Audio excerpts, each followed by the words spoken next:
Dear friends,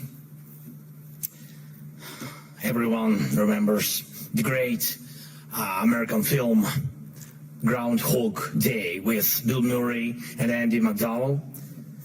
Yes, but no one would want to live like that, repeating the same thing for weeks, months, and of course for years. And yet, that's exactly how we live now. And it's our life. And every forum like this one proves it. Just last year, here in Davos, I ended my speech with the words, Europe needs to know how to defend itself. A year has passed and nothing has changed. We are still in a situation where I must say the same words, but why? The answer is not just about the threats that exist or may appear. Each year brings something new for Europe and for the world. Everyone turned attention to Greenland. And it's clear most leaders simply are not sure what to do about it.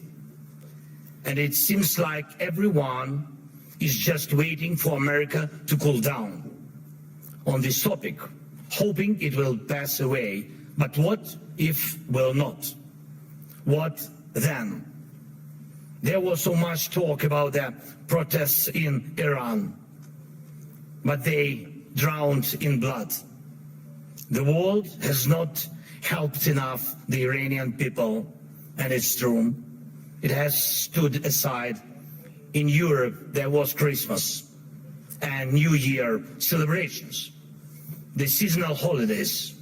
By the time politicians came back to work and started forming a position, the Ayatollah has already killed thousands. And what will Iran become after this bloodshed? If the regime survives, it sends a clear signal to every bully, kill enough people and you stay in power. Who in Europe needs that message to become a reality? And yet Europe hasn't even tried to build its own response. Let's look at the Western Hemisphere. President Trump led an operation in Venezuela and Maduro was arrested. And there were different opinions about it, but the fact remains Maduro is on trial in New York. Sorry, but Putin is not on trial. And this is the fourth year of the biggest war in Europe since World War II. And the man who started it is not only free, he is still fighting for his frozen money in Europe. And you know what? He is having some success, it's true. It's Putin who's trying to decide how the frozen Russian assets should be used, not those who have the power to punish him for this war. Thankfully, the EU decided to freeze Russian assets indefinitely, and I'm grateful for that. Thanks Ursula, thanks Antonio, and all the leaders who helped. But when the time came to use those assets to defend against Russian aggression, the decision was blocked. Putin managed this, managed to stop Europe, unfortunately. Next point.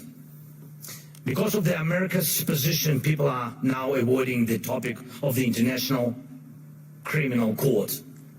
And that's understandable. It's American historical position. But at the same time, there is still no real progress on establishing a special tribunal for Russian aggression against Ukraine, against the Ukrainian people. And we have an agreement, it's true. Many meetings have taken place, but still Europe hasn't reached even the point of having a home for the tribunal with staff and actual work happening inside. What's missing? Time or political will. Too often in Europe, something else is always more urgent than justice. Right now, we are working actively with partners on security guarantees, and I'm grateful for that, but those are for after the war ends. Once the ceasefire begins, there will be contingents and joint patrols and partner flags on Ukrainian soil. And that is a very good step and the right signal that UK and France are ready to actually commit their forces on the ground, and there is already a first agreement on that. Thank you, Keir, thanks Emmanuel, and all the leaders in our coalition. And we are doing everything to make sure that our coalition of the willing truly becomes a coalition of action. And again, everyone is very positive, but, always but the backstop of President Trump is needed. And again, no security guarantees work without the US. But what about the ceasefire itself? Who can help make it happen? Europe loves to discuss the future, but avoids taking action today, action that defines what kind of future we will have. That is the problem. Why can't President Trump stop tankers from the shale fleet and seize oil, but Europe doesn't? Russian oil is being transported right along European shores. That oil funds the war against Ukraine. That oil helps destabilize Europe. So Russian oil must be stopped and confiscated and sold for Europe's benefit. Why not? If Putin has no money, there is no war for Europe. If Europe has money, then it can protect its people. Right now, those tankers are making money for Putin, and that means Russia continues to push its sick agenda. Next point. I've said it before and I'll repeat it again. Europe needs united armed forces that can truly defend Europe. Today, Europe relies only on the belief that if danger comes, NATO will act. But no one has really seen the alliance in action. If Putin decides to take Lithuania or strike Poland, who will respond? Who will respond? Right now, NATO exists thanks to belief that the United States will act, that it will not stand aside and will help. But what if it doesn't? Believe me, this question is everywhere in the minds of every European leader, and some try to get closer to President Trump, it's true. Some wait, hoping the problem will disappear. Some have started acting, investing in weapons production and etc., building partnerships, getting public support for higher defense spending. But let's remember, until America pressured Europe to spend more on defense, most countries were not even trying to reach 5% of GDP, the minimum needed to ensure security. Europe needs to know how to defend itself. And if you send 30 or 40 soldiers to Greenland, what is that for? What message does it send? What's the message to Putin, to China? And even more importantly, what message does it send to Denmark? The most important, your close ally. You either declare that European bases will protect the region from Russia and China and establish those bases, or you risk not being taken seriously because 30 or 40 soldiers will not protect anything. And we know what to do. If Russian warships are sailing freely around Greenland, Ukraine can help. We have the expertise and weapons to ensure not one of those ships remains. They can sink near Greenland just as they do near Crimea. No problem, we have the tools And we have people, for us the sea is not the first line of defense, so we can take actions and we know how to fight there if we were asked and if Ukraine were in NATO. But we are not. We will solve this problem with the Russian ships. As for Iran, everyone is waiting to see what America will do. And the world offers nothing, Europe offers nothing, and doesn't not want to enter this issue as the supporter of the Iranian people and the democracy they need. But when you refuse to help the people fighting for freedom, the consequences return, and they are always negative. Belarus in 2020 is the example. No one helped their people, and now Russian or ethnic missiles are deployed in Belarus within range of most European capitals. That would not have happened if the Belarusian people had won in 2020. And we have told our European partners multiple times, act now. Act now against those missiles in Belarus. Missiles are never just decoration. But Europe still remains in Greenland mode. Maybe someday someone will do something. The issue of Russian oil is the same. It's good that many sanctions exist. Russian oil is getting cheaper, but the flow has not stopped. And Russian companies that fund Putin's war machine are still working. And that will not change. That will not change without more sanctions. And we are grateful for all the pressure put on the aggressor. But let's be honest. Europe must do more so its sanctions block enemies as effectively as American sanctions. Why is that important? Because if Europe is not seen as a global force, if its actions don't scare bad actors, then Europe will always be reacting, catching up with new dangers and attacks. We all see that the forces trying to destroy Europe do not face a single day. They operate freely, even operate inside Europe. Every victor who lives off European money while trying to sell out European interests deserves a smack upside the head. And if he feels comfortable in Moscow, it doesn't mean we should let European capitals become little Moscows. We must remember what separates Russia from all of us. The most fundamental line of conflict between Russia and Ukraine and all of Europe is this: Russia fights to devalue people, to make sure that when dictators want to destroy someone, they can. But they must lose power, not gain it. For example, Russia's missiles are produced only because there are ways to bypass sanctions. It's true.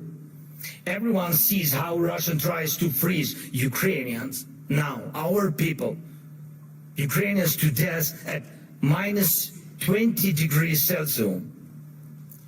But Russia couldn't build any ballistic or cruise missiles without critical components from other countries, and it's not just China.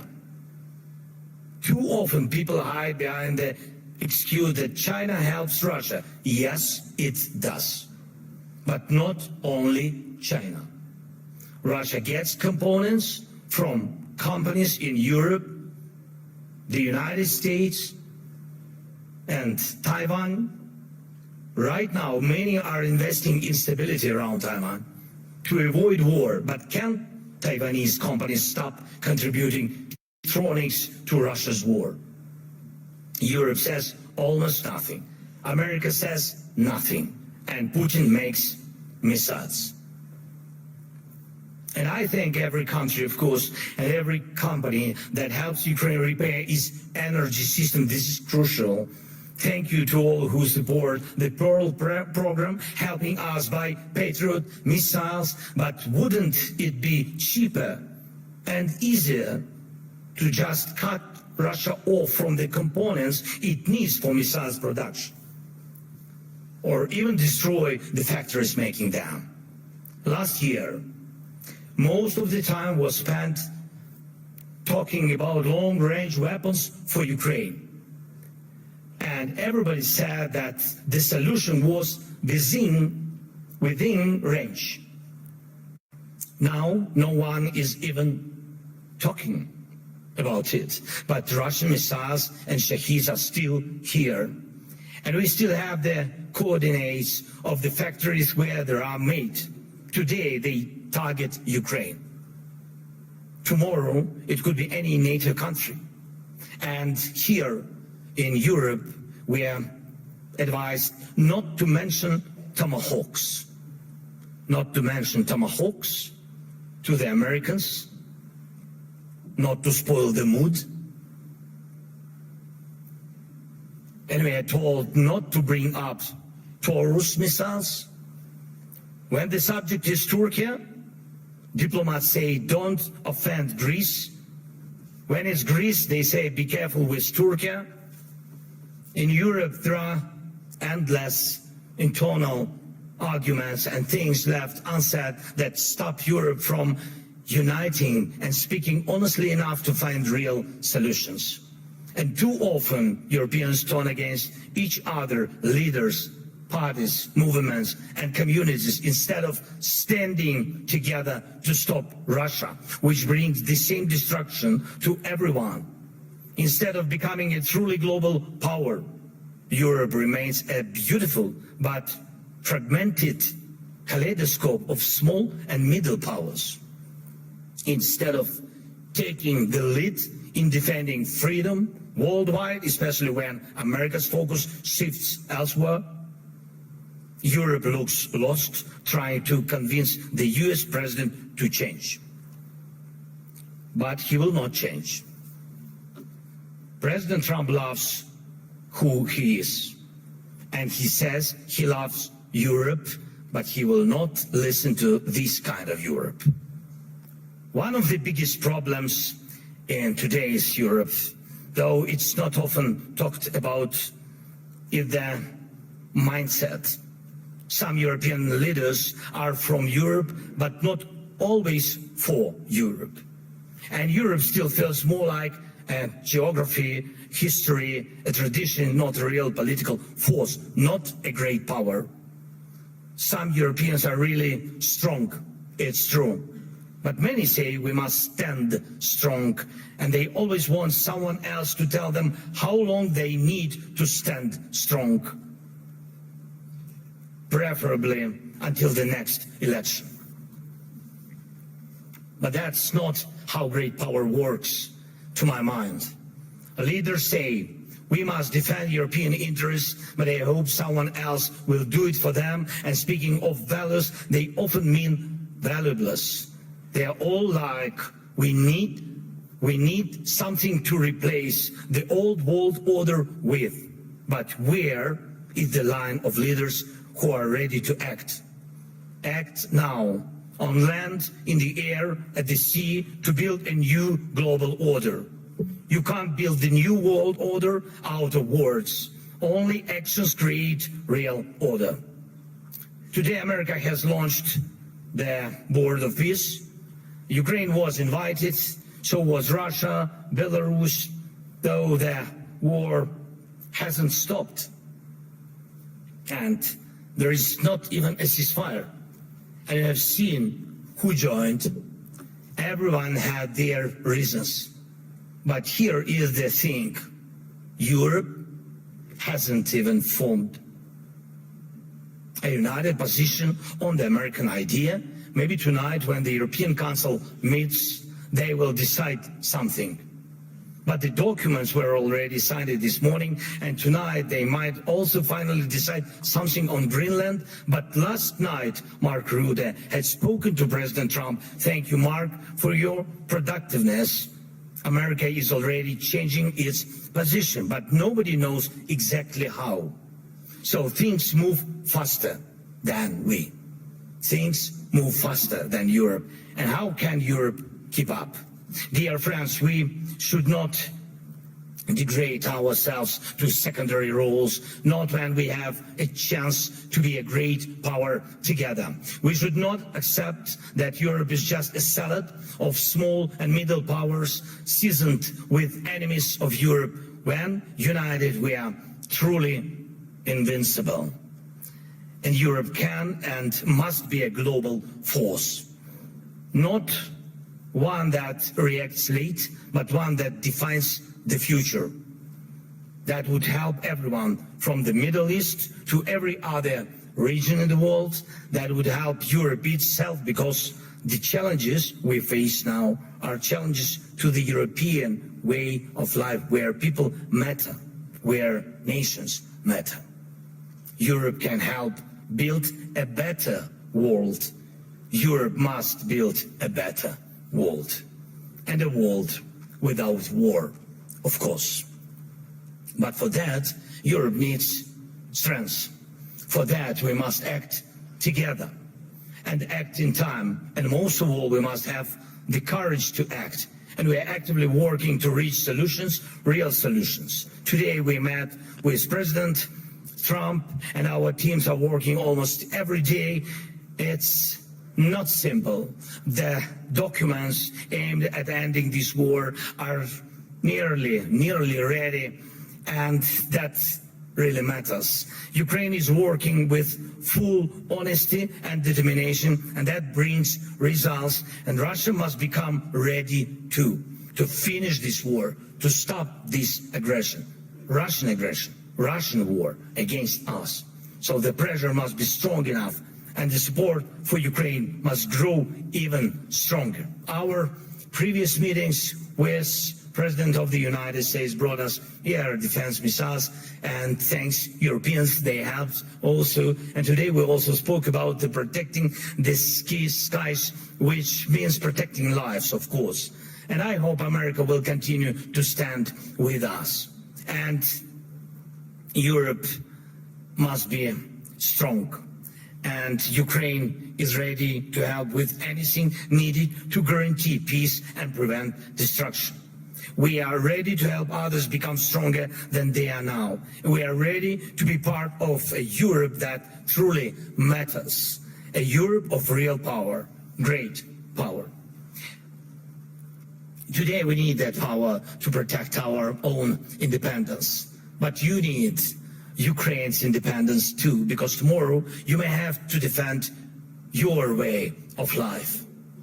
And when Ukraine is with you, no one will wipe their feet on you, and you will always have a way to act, and act in time. This is very important. Act in time. Dear friends, today is one of the last days of Davos, though definitely not the last Davos, of course.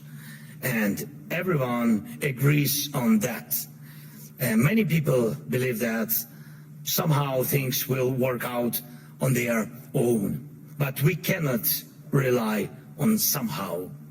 For real security, faith is not enough. Faith in a partner, in a lucky turn of events. No, intellectual discussions are capable of stopping wars. We need action. World order comes from action, and we just need the courage to act. Without action now, there is no tomorrow. Let's end this Groundhog Day. And yes, it's possible. Thank you. Slava Ukraini.